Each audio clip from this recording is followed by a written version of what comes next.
Voice கொஞ்சம் மோசமாக இருக்கும், கொஞ்சம் அட்ஜஸ்ட் பண்ணிக்கோங்க. Hey there, this is Gaudhani. Welcome back to my channel, Stingat and me. And video போட்டு ரொம்ப நாள் ஆச்சுன்னு நினைக்கிறேன்.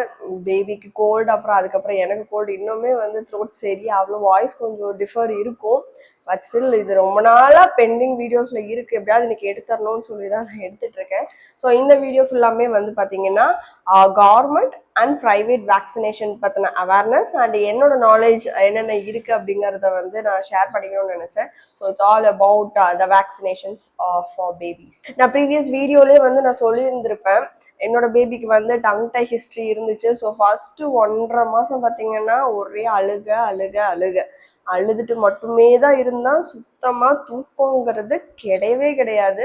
ஸோ அப்படி இருக்க பட்சத்தில் ஸோ 45 டேஸில் வந்து நம்ம பார்த்தீங்கன்னா நம்ம ஒரு வேக்சினேஷன் போடணும். ஸோ அந்த வேக்சின் வந்து எங்கே போடலாங்கிற டிஸ்கஷன் ஒரு 1 வீக் போச்சு. கவர்மெண்ட்டில் போடலாமா, ப்ரைவேட்டில் போடலாமா? ஸோ கவர்மெண்ட்டில் போட்டால் என்ன, கவர்மெண்ட்டுக்கும் ப்ரைவேட்டுக்கும் என்ன டிஃப்ரென்ஸ்? அங்கே இங்கே எல்லாம் ஒரே வேக்சின் தானே, அதையே நம்ம பே பண்ணி போய் ப்ரைவேட்டில் வந்து வேக்சின் பண்ணணுங்கிற மாதிரியான கன்ஃபியூஷன்ஸ் எனக்கு நிறையா இருந்துச்சு. ஸோ நிறைய பேர்கிட்ட நான் கேட்க ஆரம்பித்தேன், ஃப்ரெண்ட்ஸ் கிட்ட எல்லாம் ப்ரைவேட்டில் போடுறீங்களா, கவர்மெண்ட்டில் போடுறீங்களா, ஸோ அதுக்கு இதுக்கு என்ன டிஃப்ரென்ஸ், ஏன் அதுக்கு இதுக்கு போகணும் அப்படின்லாம் சொல்லி எனக்கு நிறையா கன்ஃபியூஷன்ஸ் இருந்துச்சு. ஸோ அதை கிளியர் பண்ணுறதுக்கு நான் நிறைய விஷயங்கள் வந்து சர்ச் பண்ணி பார்த்தேன். ஸோ அப்படி கிடைச்ச நாலேஜ் தான் எனக்கு வேக்சினேஷன்ஸ் ஆன் பேபிஸ் பற்றின ஒரு அவேர்னஸ் எனக்கு அப்போ தான் கிடச்சிச்சு. ஸோ நான் ஒரு பொதுவாக கவர்மெண்ட்ல வந்து போட்ட ஃப்ரெண்ட்ஸ் கிட்ட நான் கேட்கும்போது வேக்சினேஷன் போடுற அன்னைக்கு வந்து பார்த்தீங்கன்னா பயங்கர ஃபீவர் இருக்கும். ஒரு 3 டேஸ் பயங்கர அழுகையா இருக்கும். ரொம்ப நைட்டு அழுதுட்டே இருப்பாங்க. நம்மளால மேனேஜ் பண்ண முடியாது. இது ஓவரால் வியூ வேக்சினேஷன் போடுற அன்னைக்கு. இதே மாதிரி இன்னொரு ஃப்ரெண்ட்ஸ் கிட்ட, செட் ஆஃப் ஃப்ரெண்ட்ஸ் கிட்ட நான் கேட்குறேன், ப்ரைவேட் வேக்சினேஷன் போட்ட ஃப்ரெண்ட்ஸ், என்னோட ஃப்ரெண்ட்ஸ் லிஸ்ட்டில் பார்த்தீங்கன்னா க்ளோஸ் ஃப்ரெண்ட்ஸ் 2-3 பேர் வந்து ப்ரைவேட்டில் தான் போட்டிருந்தாங்க.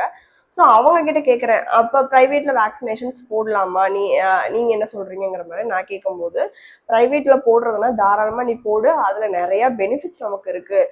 என்ன பெனிஃபிட்ஸ் அப்படின்னா, பெயின்லெஸ் வேக்சின், அதாவது ஊசி குத்தும் போது வலிக்காது, அப்படி கிடையாது.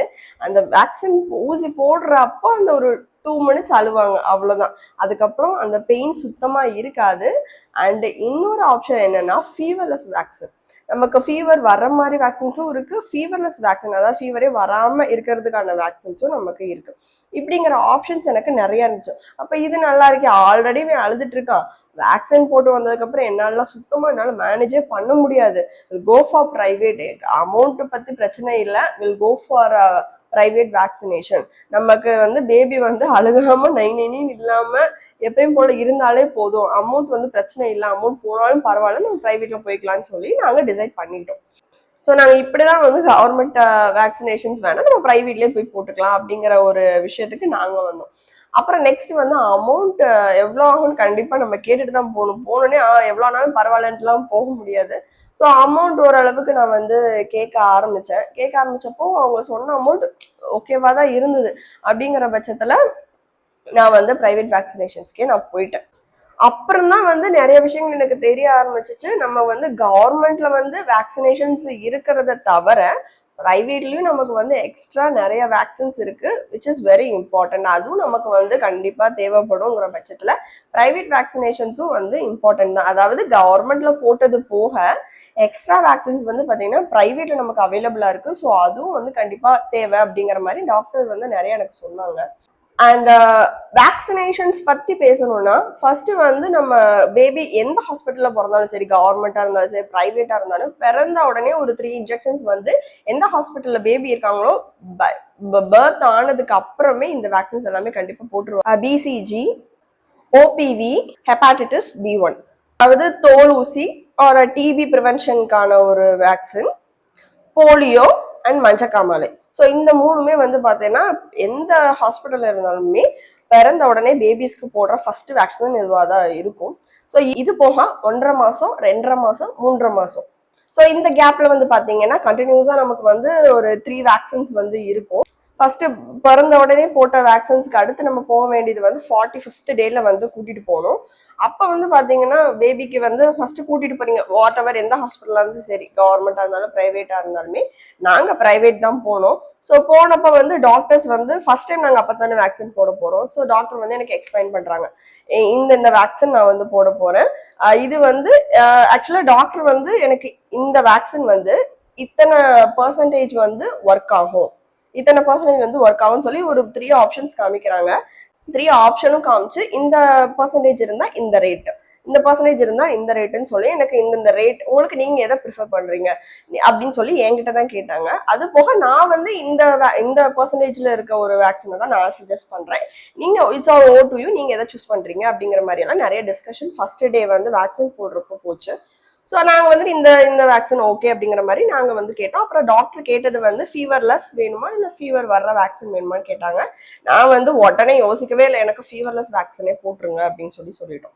ஸோ போடும்போது தான் ஆக்சுவலி ஏன் வந்து நான் ப்ரைவேட் போனேன்னுலாம் ரீசன் நான் சொல்லிட்டேன். பட் ப்ரைவேட் போனதுக்கு we are always thankful to God. நல்ல வேலை நாங்கள் ப்ரைவேட் போனோம், இல்லைன்னா டங் டை இருக்குன்னு மேம் வந்து பார்த்து சொன்னதுனால மட்டுமே தான் எங்களால் வந்து அதை ரெக்கவர் பண்ண முடிஞ்சு. வேற ஹாஸ்பிட்டல் போயிருந்தேன்னா வேற டாக்டர் பார்த்துருந்தாங்கன்னா சொல்லியிருந்திருப்பாங்களா சொல்லியிருக்க மாட்டாங்களான்னு என்னால் இமேஜின் கூட பண்ண முடியல. இப்போ அதுலேருந்து ரெக்கவர் ஆகி வந்திருப்போம்மா, இந்நேரம் இன்னும் என்ன மாதிரியான ஸ்டேஜில் நான் இருந்திருப்பேன்னு என்னால் யோசிக்க கூட முடியல. தேங்க்ஃபுல்லி நாங்கள் அங்கே போனோம், மேம் வந்து பார்த்துட்டு டங் டை சிம்டம்ஸ் இருக்க மாதிரி இருக்குன்னு நல்ல வேலை சொன்னாங்க. அதனால வந்துட்டு ஆக்சுவலா அந்த டேல இருந்து டே 10ல இருந்து இப்போ வரைக்குமே அந்த ஹாஸ்பிட்டல் மட்டும்தான் நான் போறேன், வேற எந்த ஹாஸ்பிட்டலுமே போக மாட்டேன். வேற மேம் வந்து அன்னைக்கு லீவ்ல இருக்காங்க, இல்ல எமர்ஜென்சி குஹனுக்கு ஏதாவது பார்க்கணும்னா மட்டும்தான் வேற டாக்டர்கிட்ட போவேன். இல்லைன்னா நான் வந்து BPN baby hospital Shalini Vimal Kumar ma'am கிட்ட மட்டும்தான் நான் போவேன். ஸோ ஃபர்ஸ்ட் வந்து பேபி வந்து செக் பண்ணுவாங்க, வேற ஏதாவது கோல்டு ஃபீவர் ஏதாவது இருக்கான்னு செக் பண்ணுவாங்க. பிகாஸ் ஃபீவர் இருந்தால் ஒரு 2 days தள்ளி கூட போடலாம், தப்பு கிடையாது. பட் ரொம்ப நாள் இழுத்துற வேணாம், ஒரு 2 days கழிச்சு கூட நம்ம வந்து பார்த்துட்டு நம்ம போட்டுக்கலாம், தப்பு கிடையாது. அப்புறம் வேக்சின் போட்டதுக்கு அப்புறம் கண்டிப்பா ஒரு 15 to 20 minutes ஹாஸ்பிட்டல்லே கண்டிப்பா இருக்கணும். அதே மாதிரி வேக்சின் வந்து பாத்தீங்கன்னா மார்னிங் டு ஆஃப்டர்நூனுக்குள்ளேயே வந்து வேக்சின் போட்டுறணும். பிகாஸ் அந்த ஏன் வெயிட் பண்ணணும்னா சில பேபிஸ்க்கு வந்து பாத்தீங்கன்னா ஏதாவது அலர்ஜிஸ் இருக்கா, ரிஸ்க் ஆஃப் அலர்ஜி ஏதாவது இருக்கா அப்படின்னு சொல்லிட்டு உடனே ட்ரீட் பண்றதுக்கு நம்ம ஹெல்ப்ஃபுல்லா இருக்கும். நம்ம எப்போ வேக்சின் போட்டாலுமே நெக்ஸ்ட் 15 to 20 minutes கண்டிப்பா ஹாஸ்பிட்டல்ல தான் இருக்கணும். ஸோ இருந்ததுக்கு அப்புறம் தான் வீட்டுக்கு வரணும். ஸோ கண்டிப்பா வந்து ஃபீவர் வராது, வந்துச்சுன்னா மேக்ஸிமம் வராது, வந்துச்சுன்னா the only solution is paracetamol மட்டும்தான். பேராசிட்டமால் மட்டும் கொடுங்க, வேற எதுவுமே பண்ண வேணாம்னு சொல்லிட்டு எனக்கு அனுப்பிட்டாங்க. ஸோ வீட்டுக்கு போனோம். குஹனுக்கு வந்து இப்போ வரைக்கும் வேக்சின் போட்டு ஃபீவர் வந்ததே கிடையாது. நம்ம நினைக்கலாம் வேக்சின் போட்டு ஃபீவர் வந்தாதானே அது ஒர்க் ஆச்சுன்னு அர்த்தம், அப்படிலாம் கிடையாது. ஸோ பெயின்லெஸ் அண்ட் ஃபீவர்லெஸ் வேக்சின் இருந்ததுனால அந்த போட்ட கொஞ்ச நேரம் மட்டும்தான் குஹன் அழுதானே தவிர வீட்டுக்கு வந்து எப்பயும் போல எப்படி இருப்போம். அதுக்கப்புறம் நாங்கள் டங் டைல ரிலீஸ் பண்ணிட்டோம். வேக்சின் போட்டதுக்கான சுவடே இருக்காது, அவன் பாட்டுக்கு இருப்பான். ஒரு நாள்லாம் வேக்சின் போடும்போது அழுகவே இல்லை, மேம் பார்த்துக்கிட்டே சிரிச்சுக்கிட்டே உட்காந்துருந்தா மேமே ஷாக் ஆயிட்டாங்க, என்னடா நான் ஊசி போட்டிருக்கேன்டா அழுகலையா அப்படின்லாம் கேட்டிருக்காங்க. ஸோ அந்த மாதிரியான விஷயங்கள்லாம் ஒரு வாட்டி நடந்திருக்கு. ஸோ வேக்சின் போட்டதுனால ஃபீவரோ பெயினோ எதுவுமே இல்லை. So we went for private vaccine. And about vaccine, கோல்டுக்கு ஃபீவருக்கு இதுக்கெல்லாம் வேக்சின் கிடையாது. நமக்கு வந்து பாத்தீங்கன்னா வேர்ல்டு ஹெல்த் ஆர்கனைசேஷன் வந்து பாத்தீங்கன்னா ஒரு 9 டிசீஸ்க்கு வந்து ஃப்ரீயாவே கவர்மெண்ட்ல வேக்சினேஷன் கொடுத்துட்டு இருக்காங்க. பட் ஓவராலா நம்ம இந்தியாவில் வந்து பாத்தீங்கன்னா ஒரு 20 டிசீஸ்க்கு வேக்சின் அவைலபிளா இருக்கு. பட் 9 மட்டும் தான் நமக்கு ஃப்ரீயா கவர்மெண்ட்ல கொடுத்துட்டு இருக்காங்க. அது போக ரிமைனிங் இருக்கிற டிசீஸ்க்கு வேக்சினேஷன் தேவைப்பட்டுச்சுன்னா we can go for private. So இதுல 2 பேர் இருப்பாங்க, ஃபுல்லா கவர்மெண்ட்லயே போடுறவங்க இருப்பாங்க. ரெண்டாவது ஆப்ஷன் வந்து பாத்தீங்கன்னா கவர்மெண்ட்ல போட்டுட்டு மீதி எக்ஸ்ட்ரா இருக்க வேக்சினேஷன் இஃப் நெசசரிங்கிறப்ப நம்ம பிரைவேட்ல போய் போட்டுக்கலாம், தாராளமா போட்டுக்கலாம். அண்ட் இதை நான் சொல்லி ஆகணும், பிரைவேட் வேக்சினேஷன் வந்து இட்ஸ் நாட் அபவுட் த மணி. காசு இருக்கவங்க எல்லாம் பிரைவேட்ல போடுவாங்க, காசு இல்லாதவங்க எல்லாம் கவர்மெண்ட், அப்படி கிடையவே கிடையாது. So it's all depends on you completely. எங்களுக்கு வந்து பாத்தீங்கன்னா சில சுச்சுவேஷன்ஸ் இருந்துச்சு, சில வந்து ரீசன்ஸ் இருந்துச்சு பிரைவேட் வேக்சினேஷன்ஸ் போறதுக்கு, இல்லைனாமே நான் கவர்மெண்ட்ல தான் போயிருந்திருப்போம்ங்கிற மாதிரியான நினைச்சேன். So if you really want you can go for it. அது காசு அமௌண்ட் மேட்டர்ஸ் இல்லை அப்படிங்கிற பட்சத்தில் you can go for private. World health organization வந்து 9 டிசீஸ்க்கு வந்து ஃப்ரீ வேக்சின்ஸ் கொடுக்குறாங்கன்னு சொன்னல. ஸோ அது என்னென்ன டிசீஸ்ன்னு மட்டும் நான் உங்ககிட்ட நான் இந்த சொல்லிடுறேன். ஃபர்ஸ்ட் வந்து பார்த்தீங்கன்னா டிப்தீரியா, செகண்ட் திங் பெர்டியூசஸ், தேர்ட் வந்து டெட்டானஸ். நான் கரெக்டாக ப்ரொனவுன்ஸ் பண்ணுறேன்னு தெரியல. டிபிடின்னு சொல்லுவாங்க, இம்பார்ட்டன்ட் வேக்சின் கண்டிப்பாக போடணும்.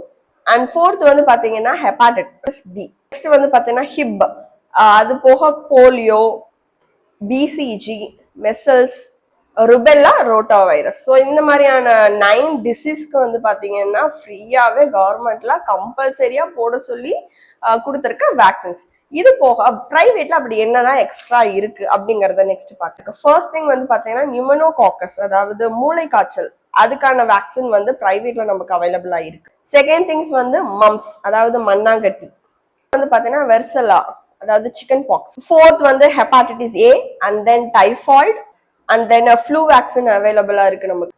நெக்ஸ்ட் வந்து இம்பார்ட்டன்ட் வேக்சின் வந்து பாத்தீங்கன்னா ஹெச்பிவி, அதாவது சர்விக்கல் கேன்சர், அதாவது ஃபீமேல் பேபிஸ், அதாவது கேர்ள் பேபிஸ்க்குலாம் வந்து பார்த்தீங்கன்னா அண்டர் 45 வரைக்குமே நம்ம யாரெல்லாம் போடலையோ போட்டுக்கலாம். நிறைய இப்போலாம் வந்து பார்த்தீங்கன்னா சர்விக்கல் கேன்சர் வந்து வருது. அதுக்கான ப்ரிவென்ஷன் வந்து கண்டிப்பாக வேணுங்கிறதுக்காக இந்த ஒரு வேக்சின் வந்து நமக்கு ப்ரைவேட்ல வந்து மேக்ஸிமம் நிறைய பேர், நானே வந்து இந்த மாதிரி ரிலேட்டடான அவேர்னஸ் வீடியோ நான் வந்து பார்த்துருக்கேன். 45 கீழே இருந்தீங்கன்னா கண்டிப்பாக இந்த வேக்சின் போடுங்கன்னு சொல்லி நிறைய பேர் சொல்லி நான் பார்த்துருக்கேன். ஸோ இந்த மாதிரியான வேக்சின்ஸ் வந்து சில லிஸ்ட் ஆஃப் வேக்சின்ஸ் வந்து பிரைவேட்ல எக்ஸ்ட்ரா இருக்கு. ஸோ நீங்க கவர்மெண்ட்ல போட்டுட்டு இருக்கீங்க அப்படின்னா அந்த வேக்சின்ஸ் போட்டுட்டு இஃப் நெசசரி, நான் என்னோட ஃப்ரெண்ட்ஸோட டாக்டர்ஸ் வந்து சஜஸ்ட் பண்ணிருக்காங்க, கவர்மெண்ட் வேக்சின் போடுறவங்களுக்கு சஜஸ்ட் பண்ணிருக்காங்க. ஸோ இந்த வேக்சின்ஸ்லாம் தாராளமா போட்டுக்கோங்க. போட்டுட்டு இயர்லி ஒன்ஸ் வந்து ஃப்ளூ வேக்சின் மட்டும் போட்டுக்கோங்க. ஒரு 2-3 வேக்சின் சொல்றேன், அது மட்டும் நீங்க பிரைவேட்ல போட்டுக்கோங்க, அதுவும் முக்கியம்னு சொல்லி நிறைய பேருக்கு சஜஸ்ட் பண்ணியும் நான் கேள்விப்பட்டிருக்கேன். And coming to price details வந்து பார்த்தீங்கன்னா, நான் ஒவ்வொரு ஹாஸ்பிட்டல், ஒரு 2-3 ஹாஸ்பிட்டலில் வந்து நான் ஃபோன் பண்ணி ரிசப்ஷனில் வந்து கேட்டேன். இந்த மாதிரி 45 டேஸ் வந்து வேக்சின் போடணும், எவ்வளோ ஆகும்? ஒவ்வொருத்தர் ஒவ்வொரு ரேட்டு சொன்னாங்க. ஸோ நாங்கள் போன பிபிஎன் பேபி ஹாஸ்பிட்டலில் வந்து பார்த்தீங்கன்னா, நான் மேம் வந்து கேட்டாங்கன்னு சொன்னேன்ல, இந்த பர்சன்டேஜ் வந்து ஒர்க் ஆகும், இத்தனை பர்சன்டேஜ் வந்து ஒர்க் ஆகும். ஸோ ஒர்க் அந்த எவ்வளோ பர்சன்டேஜுக்கு ஏற்ற மாதிரியான அமௌண்ட் இருக்கும். ஸோ எனக்கு 45 டேஸில் வந்து பார்த்தீங்கன்னா என்னோட வேக்சினேஷன் அமௌண்ட் எவ்வளோ ஆச்சுன்னு பார்த்தீங்கன்னா 7,250. இது வந்து கரெக்டாக நான் சொல்லலை, அப்ராக்சிமேட்டாக நான் சொல்கிறேன். ஏன்னா இதில் வந்து பார்த்தீங்கன்னா டாக்டரோட ஃபீஸ் இருக்கும், அது போக நான் வந்து பேராஸ்டமால் வாங்கினேன், அது போக விட்டமின் D3 சிரப், இதெல்லாம் சேர்த்து தான் எனக்கு இது வந்திருக்கும். ஸோ ஓவராலாக 7,000 to 7,500 நீங்கள் ஃபிக்ஸ் பண்ணிக்கலாம். ஸோ ஃபர்ஸ்ட் வேக்சின் வந்து பார்த்தீங்கன்னா 45 டேஸ்ல போடும்போது ஆக்சுவலா 3 இன்ஜெக்ஷன்ஸ் போடுவாங்க. 2 தொடையில, ஒரு கையில போடுவாங்க, 3 ஊசி போடுவாங்க. நினைச்சு பாருங்க எவ்வளவு பெயினா இருக்கும், எவ்வளவு ஃபீவர் வரும். அந்த 3 டேஸ் வந்து எவ்வளவு கஷ்டப்படுவாங்க. ஸோ அதனால இதெல்லாம் நான் இமேஜின் பண்ணிக்குவாங்க, ஐயோ நான் பிரைவேட்டுக்கே நான் போயிடுறேன் அப்படிங்கிற சுச்சுவேஷன்ல நான் டிசைட் பண்ண ஒரு விஷயம் தான் பிரைவேட்டுக்கு அப்படின்னு சொல்லிட்டேன். ஸோ 3 வேக்சின் போடுவாங்க. நெக்ஸ்ட் அதே மாதிரி 2.5 மாசத்துல வந்து பாத்தீங்கன்னா அப்பையும் 3 ஊசி போடுவாங்க. 2 தொடையில, ஒரு கையில போடுவாங்க. அதாவது அது வந்து டோஸ் 1, இது டோஸ் 2 அந்த மாதிரி தான் இருக்கும். ஸோ ஃபர்ஸ்ட் 3 வேக்சின்ஸ் எல்லாத்துக்குமே எனக்கு வந்து பாத்தீங்கன்னா 7,000 பிளஸ் எனக்கு வந்துச்சு வேக்சினேஷனுக்கு. அதாவது ஃபர்ஸ்ட் மந்த்துக்கும் எனக்கு 7,000 பிளஸ், செகண்ட் அதாவது ஃபர்ஸ்ட் 1.5 மாசத்துலயும் 7,000 பிளஸ் வந்துச்சு, 2.5 மாசம், 3.5 மாசம், மூணுக்குமே வந்து பாத்தீங்கன்னா ஒரே மாதிரியான ரேட் தான் எனக்கு வந்துச்சு. அது nothing but dose 1, dose 2, dose 3 அந்த மாதிரி தான் இருக்கும். அண்ட் எல்லா மந்த்துமே உங்களுக்கு வந்து பாத்தீங்கன்னா 7,000 பிளஸ் வருமானா இல்ல.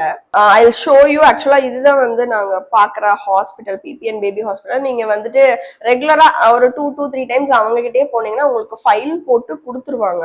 அந்த ஃபைல்ல ஓபன் பண்ண உடனே ஃபர்ஸ்ட் நான் இதை வந்து ஜூம்ல காட்டுறேன்.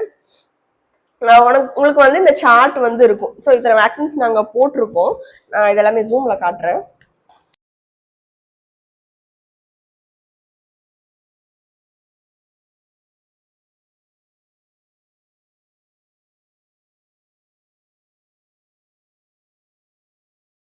ஸோ இந்த மாதிரியான நம்ம வேக்சின் போட்டுட்டோம் அப்படின்னா அந்த இடத்துல அந்த ஸ்டிக்கர்ஸ் அண்ட் எக்ஸ்பைரி டேட் எல்லாமே உங்களுக்கு வந்து ஒட்டி கொடுத்துருவாங்க.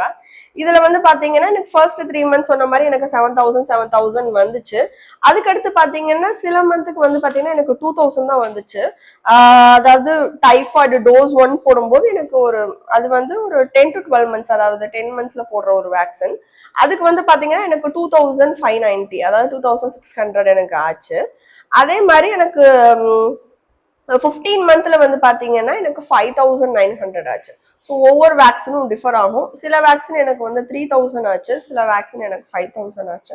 ஸோ ஃபர்ஸ்ட் 3 months மட்டும்தான் வந்து அதிகமாக வரும். அதுக்கப்புறம்லாம் ஒரு 2000 3000 அந்த ரேஞ்சு தான் வர மாதிரி இருக்கும். பட் கரெக்டாக நாங்கள் டேட் எழுதி கொடுத்துருவாங்க, இந்த டேட்ல வாங்கன்னு சொல்லிட்டு. ஸோ நாங்கள் அந்த டேட்டுக்கு நாங்கள் வந்து போயிடுவோம் கண்டிப்பாக. So yeah that's all about vaccinations. எனக்கு தெரிஞ்ச ஒரு நாலேஜை வந்து நான் இந்த வீடியோவில் ஷேர் பண்ணணும்னு நினச்சேன். ஸோ இதுதான் ரீசன் நாங்கள் ப்ரைவேட் வேக்சினேஷன்ஸ்க்கு போகிறதுக்கு. ஸோ நீங்கள் கவர்மெண்ட்டில் போட்டிங்கன்னா தாராளமாக போடுங்க. போட்டுட்டு எக்ஸ்ட்ரா வேக்சினேஷன்ஸ் இஃப் நெசசரி உங்கள் பீடியாட்ரிஷியன் வந்து ரெக்கமெண்ட் பண்ணுறாங்கிற பட்சத்தில் நீங்கள் தாராளமாக போடுங்க. வேக்சினேஷன்ஸ் மட்டும் போடாம கண்டிப்பா இருக்கக்கூடாது. ஸோ டிஃபரன்ஸ் தெரிஞ்சுக்கோங்க. 0% ப்ரிவென்ஷனுக்கும் ஒரு 80-85% ப்ரிவென்ஷனுக்கும் ரெண்டுக்கும் அவ்வளோ டிஃபரன்ஸ் இருக்கு. ஸோ நம்ம பேபிஸ்லாம் வந்து தாங்க மாட்டாங்க. ஒரு சின்ன சாதாரண கோல்டு ஃபீவருக்கே வந்து பாத்தீங்கன்னா இப்பெல்லாம் ஒரு வாரம் 10 நாளுங்கிறது மினிமம் ஆயிருது. அதுல இருந்து ரெக்கவர் பண்ணி அப்படான்னு உட்கார வைப்பா, அதுக்குள்ள அடுத்து திரும்பி கோல்ட் அண்ட் ஃபீவர் வந்துடும். ஸோ 0% ப்ரிவென்ஷனுக்கு இது வந்து ஒரு 70-80% நமக்கு ப்ரிவென்ஷனுங்கிறப்போ இந்த சைடு போறது தான் நம்மளோட புத்திசாலித்தனம். So that's all about the video. Voice கொஞ்சம் மோசமா இருக்கும், கொஞ்சம் அட்ஜஸ்ட் பண்ணிக்கோங்க. சீக்கிரம் ரெக்கவர் ஆயிட்டு நெக்ஸ்ட் வீடியோ வந்து ஒரு இன்ஃபர்மேட்டிவ் வீடியோல வந்து நான் வந்து சந்திக்கிறேன். Until it's by from Bhavadharani.